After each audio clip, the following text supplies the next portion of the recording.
Halo, assalamualaikum warahmatullahi wabarakatuh. Jumpa kembali dengan edukasi official. Semoga Bapak Ibu dalam keadaan sehat walafiat, amin ya robbal alamin, dan bisa melaksanakan aktivitas dalam kehidupan sehari-hari.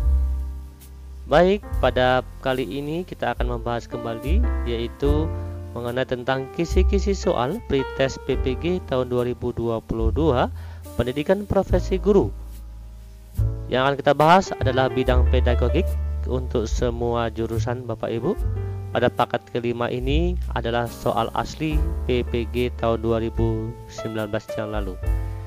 Jadi bagi Bapak Ibu yang baru menemukan channel edukasi official, kami mohon dukungan dengan cara like, subscribe, dan share, karena dukungan Bapak Ibu sangat berarti untuk perkembangan channel edukasi official. Baik, pada paket kelima ini yang akan kita bahas yaitu pedagogik untuk semua jurusan. Perlu diketahui sekali lagi, ini merupakan soal asli PPG tahun 2019 yang lalu. Mari kita lihat, yaitu bentuk soal kisi-kisi PPG tahun 2022. Perhatikan setiap indikator soal Bapak Ibu, supaya lebih mudah untuk menjawab soal ya. Oke, langsung kita mulai pada soal nomor 1. Perhatikan, ini merupakan kumpulan soal PPG tahun 2022 yang perlu Bapak Ibu pelajari. 1. Perhatikan beberapa komponen dari RPP untuk mata pelajaran bahasa Indonesia adalah sebagai berikut. 1. Kompetensi dasar, mengenal kegiatan bermusyawarah. 2. Indikatornya menyebutkan 2 ciri kegiatan bermusyawarah. Yang ketiga, tujuan pembelajaran. Setelah pelaksanaan pemilihan ketua kelas, siswa dapat menyebutkan 2 ciri kegiatan musyawarah dengan benar. Berdasarkan komponen RPP tersebut, prinsip digunakan adalah A. Memberikan umpan balik dan tindak lanjut. B. Mendorong partisipasi aktif peserta didik. C. Memperhatikan perbedaan individu peserta didik. D. Keterkaitan dan keterpaduan. Perhatikan kata kuncinya adalah komponen dari RPP untuk mata pelajaran bahasa Indonesia. Yang KD-nya adalah mengenal kegiatan musyawarah, sedangkan indikatornya menyebutkan 2 ciri kegiatan musyawarah, dan tujuan pembelajaran adalah setelah pelaksanaan pemilihan ketua kelas, siswa dapat menyebutkan 2 ciri kegiatan musyawarah dengan benar. Ya, berdasarkan komponen-komponen RPP tersebut, prinsip yang digunakan adalah keterkaitan dan keterpaduan. Jawaban yang benar adalah D, yaitu prinsip yang digunakan adalah prinsip keterkaitan dan keterpaduan antara KD, indikator, dan tujuan pembelajaran. Oke ya, Bapak Ibu ya. Oke, lanjut kita masuk soal nomor 2. Dalam menggunakan media dan alat bantu mengajar, guru sebaiknya memperhatikan beberapa faktor di bawah ini, kecuali. Ya, ingat ini adalah kata kecuali. Sekali lagi, dalam menggunakan media dan alat bantu mengajar, guru sebaiknya memperhatikan beberapa faktor di bawah ini, kecuali 1, yakni A. Metode mengajar yang digunakan. B. Karakteristik bahan ajar. C. Waktu yang tersedia untuk kegiatan pembelajaran. D. Buku sumber yang digunakan dalam pembelajaran. Artinya yang bukan faktor, ya, yang bukan faktor yang digunakan dalam memilih media dan alat bantu mengajar adalah yaitu waktu yang tersedia untuk kegiatan pembelajaran. Karena ada beberapa faktor yaitu yang digunakan untuk menggunakan media dan alat bantu. Yang pertama kita lihat dari segi metode mengajar yang digunakan guru, dan yang kedua kita lihat dari segi karakteristik bahan ajar, dan yang ketiga adalah buku sumber yang digunakan. Jadi kalau untuk menggunakan media dan alat bantu tidak perlu kita pikirkan yaitu waktu yang tersedia untuk kegiatan pembelajaran, karena yang bukan. Berarti jawabannya adalah C, waktu yang tersedia untuk kegiatan pembelajaran. Lanjut, soal nomor 3 Bapak Ibu. Jika seorang guru melakukan aktivitas pembelajaran sebagai berikut. 1. Membekali murid tidak hanya dengan fakta, melainkan diarahkan pada kemampuan penguasaan dalam proses berpikir dan berkomunikasi. 2. Berperan sebagai fasilitator dan pembimbing belajar peserta didik. 3. Melakukan penilaian yang mencakup cara-cara penyelesaian masalah dengan berpatokan pada aturan yang berlaku seperti peta konsep, diagram Venn, portofolio, uji kompetensi, dan uji komprehensif. Maka guru tersebut dapat dikatakan menggunakan pembelajaran yang berbasis A. Kognitivisme, B. Behaviorisme, C. Konstruktivisme, D. Humanisme. Perhatikan kata kuncinya di sini adalah aktivitas yang dilakukan guru. 1. Membekali murid tidak hanya dengan fakta, ya, melainkan diarahkan pada kemampuan penguasaan dalam proses berpikir. 2. Berperan sebagai fasilitator. 3. Melakukan penilaian yang mencakup cara menyelesaikan masalah.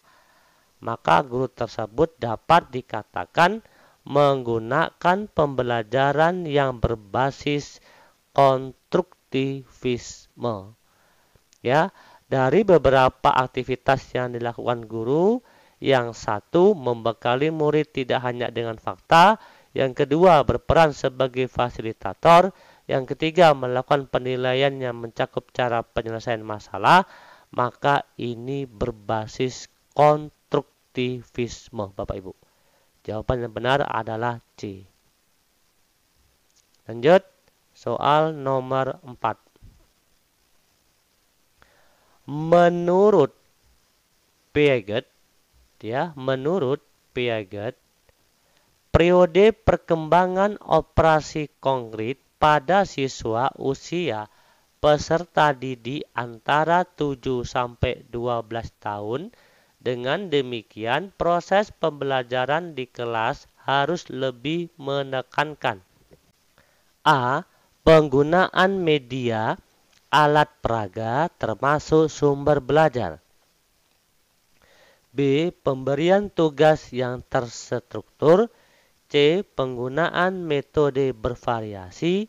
D. Menekankan berpikir kritis dan pemecahan masalah. Perhatikan, kata kuncinya adalah menurut Piaget. Ya, menurut Piaget, periode perkembangan operasi konkret pada siswa usia peserta didik antara 7 sampai 12 tahun. Dengan demikian, proses pembelajaran di kelas harus lebih menekankan. Ingat lagi, kata kuncinya adalah harus lebih menekankan peserta didik yang berusia 7 sampai 12 tahun. Menurut Piaget adalah yaitu penggunaan media, alat peraga termasuk sumber belajar. Artinya, menurut Piaget, kita sebagai guru harus menekankan penggunaan media, alat peraga termasuk sumber belajar kepada peserta didik yang berusia antara 7 sampai 12 tahun. Berarti jawabannya adalah A, yaitu penggunaan media, alat peraga termasuk sumber belajar. Lanjut soal nomor 5. Benjamin S. Bloom mengembangkan ranah kognitif dengan urutan sebagai berikut. A. Dimulai dari ingatan, pemahaman, analisis, aplikasi, sintesis, dan evaluasi. B.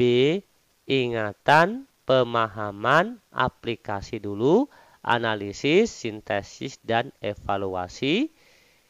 C. Ingatan, pemahaman, sintesis, aplikasi, analisis, dan evaluasi. D. Ingatan, pemahaman, analisis, aplikasi, evaluasi, dan sintesis. Perhatikan, ya, menurut Benjamin S. Bloom, ya, Benjamin S. Bloom mengembangkan ranah kognitif dengan urutan sebagai berikut. Jawaban yang benar adalah B, yaitu Benjamin S. Bloom mengembangkan ranah kognitif dengan urutan adalah yang dimulai dari ingatan, setelah ingatan baru masuk ke pemahaman, setelah pemahaman baru ke aplikasi, ya. Ke pemahaman baru ke aplikasi terlebih dahulu, bukan ke analisis, bukan ke sintesis, tapi ke aplikasi. Setelah aplikasi baru dianalisis, baru sintesis, dan diakhiri evaluasi. Ingat sekali lagi Bapak Ibu, Benjamin S. Bloom mengembangkan ranah kognitif dengan urutan sebagai berikut, yang dimulai dari ingatan, pemahaman, baru yang ketiga yaitu ke aplikasi terlebih dahulu. Setelah ke aplikasi, barulah ke analisis, sintesis, dan evaluasi. Berarti jawaban yang benar adalah B. Nomor 6. Taksonomi Anderson dan Caldwell menyempurnakan taksonomi Benjamin S. Bloom, mengembangkan ranah kognitif dengan urutan sebagai berikut. Tadi kalau taksonomi Benjamin S. Bloom, dia mengembangkan ranah kognitif dimulai dari ingatan, pemahaman, aplikasi, analisis, sintesis, dan evaluasi. Ya, namun setelah itu disempurnakanlah oleh taksonomi Anderson dan Caldwell, ya, untuk ranah kognitif dengan urutan sebagai berikut. A. Dimulai dari ingatan, pemahaman, analisis, aplikasi, sintesis, dan evaluasi. B. Ingatan, pemahaman, aplikasi, analisis, sintesis. C. Ingatan, pemahaman, sintesis, aplikasi, analisis, dan evaluasi. D. Ingatan, pemahaman, aplikasi, analisis, evaluasi, dan mencipta. Diakhiri mencipta. Perhatikan, tadi kalau menurut Benjamin S. Bloom, pengembangan ranah kognitif itu dimulai dari ingatan, pemahaman, aplikasi, analisis, sintesis, dan diakhiri evaluasi. Ya, oke.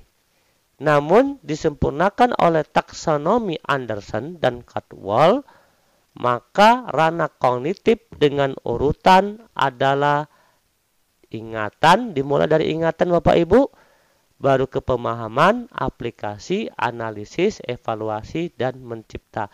Berarti disempurnakan diakhiri dengan mencipta, namun dihilangkan yang sintesisnya. Ya, tadi kalau Benjamin S. Bloom kan ingatan, pemahaman, aplikasi, analisis, sintesis, dan evaluasi. Namun kalau setelah itu disempurnakan oleh taksonomi Anderson dan Caldwell, itu tidak ada sintesis. Setelah analisis langsung masuk ke evaluasi dan diakhiri dengan mencipta. Oke, berarti jawabannya adalah D. Nomor 7. Model pembelajaran yang mempunyai keunggulan antara lain yaitu berpikir dan bertindak kreatif, memecahkan masalah yang dihadapi secara realistis, merangsang perkembangan kemajuan berpikir siswa untuk menyelesaikan masalah yang dihadapi dengan tepat adalah A. Role playing, B. Inquiry, C. Problem solving, D. Picture and picture. Kata kuncinya adalah keunggulan mode pembelajaran yang antara lain yaitu berpikir dan bertindak kreatif, memecahkan masalah yang dihadapi secara realistis. Setelah itu dia merangsang perkembangan kemajuan berpikir siswa untuk menyelesaikan masalah. Maka hal ini yang dihadapi dengan tepat adalah problem solving, pemecahan masalah. Karena di sini ada kata kuncinya tadi yaitu pemecahan masalah, ya. Dan siswa yaitu secara realistis merangsang perkembangan kemajuan berpikir siswa untuk menyelesaikan masalah. Menyelesaikan masalah atau memecahkan masalah itu merupakan model pembelajaran problem solving. Jawabannya adalah C. Nomor 8, Bapak Ibu. Faktor yang penting dipertimbangkan guru dalam melaksanakan diskusi pemecahan masalah proses pembelajaran adalah A. Waktu yang tersedia untuk melaksanakan diskusi, B. Rumusan masalah yang harus didiskusikan, C. Jumlah peserta didik yang mengikuti pembelajaran, D. Motivasi belajar siswa. Kata kuncinya adalah faktor yang penting yang perlu dipertimbangkan guru dalam melaksanakan diskusi. Jadi faktor yang penting dalam diskusi pemecahan masalah proses pembelajaran adalah rumusan masalah yang harus didiskusikan. Karena di sini kata kuncinya adalah faktor penting dalam diskusi pemecahan masalah, maka yang kita utamakan adalah rumusan masalah yang harus didiskusikan. Jawabannya B yang benar. Nomor 9. Kemampuan yang paling penting dimiliki oleh guru tentang media dan alat bantu pembelajaran adalah, kata kuncinya adalah kemampuan guru tentang memilih media dan alat bantu pembelajaran adalah A. Memilih bahan untuk membuat media atau alat bantu, B. Membuat media dan alat bantu sederhana, C. Menggunakan media dan alat bantu, D. Merawat media dan alat bantu, Bapak Ibu. Sekali lagi, kata kuncinya adalah kemampuan guru dalam memilih media dan alat bantu pembelajaran adalah yaitu membuat media dan alat bantu sederhana. Berarti kemampuan guru tentang memilih media dan alat bantu pembelajaran adalah membuat media dan alat bantu sederhana di dalam proses pembelajaran. Jawabannya benar adalah B. Lanjut nomor 10. Fungsi indikator dijadikan sebagai penanda dalam A. Pencapaian standar kompetensi, B. Pencapaian kompetensi dasar, C. Pencapaian tujuan pembelajaran, D. Pencapaian standar kelulusan. Fungsi dari indikator itu sebagai penanda yaitu pencapaian standar kelulusan. Jawaban yang benar adalah D. Baik Bapak Ibu, akan kita lanjutkan yaitu pada paket ke-6. Tetap semangat dalam mengikuti pretest PPG tahun 2022. Kami akhiri, wassalamualaikum warahmatullahi wabarakatuh. Salam edukasi.